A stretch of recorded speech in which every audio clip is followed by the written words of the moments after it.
I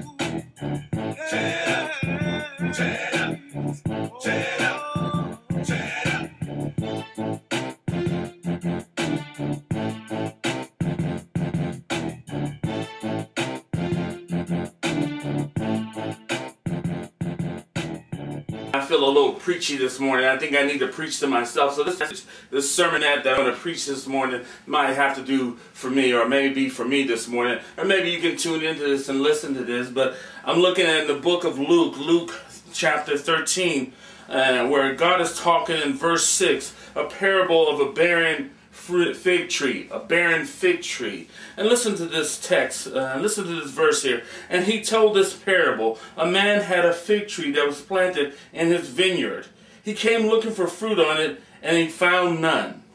He told the vineyard worker, "Listen, for 3 years I have come looking for fruit on this fig tree and haven't found any. Cut it down. Why should it even waste the soil?"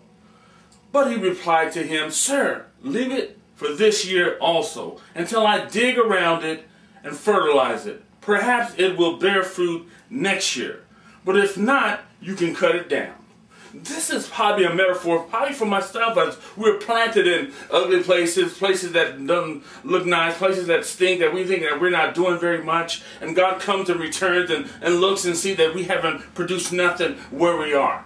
Something's going wrong. Either we took the reins in our own hand and try to fertilize it ourselves and try to get things going ourselves. But then as you look at this parable, we see Jesus, I believe this is the metaphor of Jesus coming, saying, "I'm going to fertilize this," and we're going to see some growth happen here. But we have to be willing to allow Jesus to come to fertilize us. As we look in chapter 13, verse 8, but he replied, this is Jesus, I believe, this is talking right here, "Sir, leave it this year also, until I dig around it, till I dig around this calling I have for them, and fertilize it, and empower it, and give it the right spirit. Perhaps it will bear fruit next year. But if not, you can cut it down." Jesus said, "Well, you can cut it down, Father, but this is one of mine. I have placed them there. I have planted them in this vineyard." You are a planting of the Lord. God has planted you right where you are, at work, in your community. Wherever you are, you're looking to produce fruit for Christ. So when God comes looking, he needs to find fruit. We need to be productive. We need to be about God's business in our community. And allow Jesus to fertilize our work, not ourselves. Don't take the reins in your own hand. I'm speaking to myself. So I'm so quick to get my talents together to try to do my thing. But God said, let Jesus have it. He's the God of many chances. He came 3 years looking for the production of fruit on the fig tree, but it wasn't there. And then Jesus steps in and said, "This is one of mine. Let me fertilize it, and I believe something's going to happen."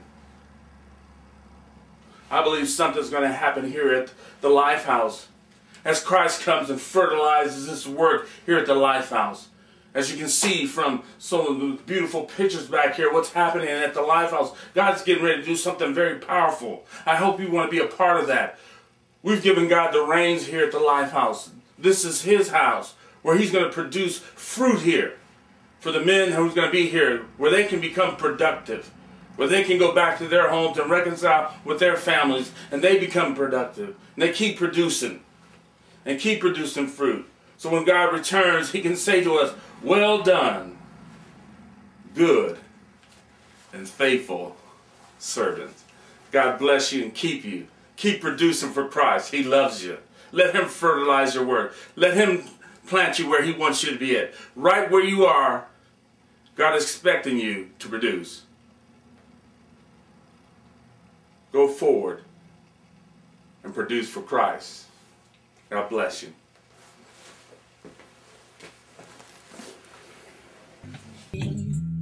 But I was so blind back then I could not see. I'm standing alone with you. Your love is true. So glad you gave it to me, yeah. Now I'm running out from the church out to the street.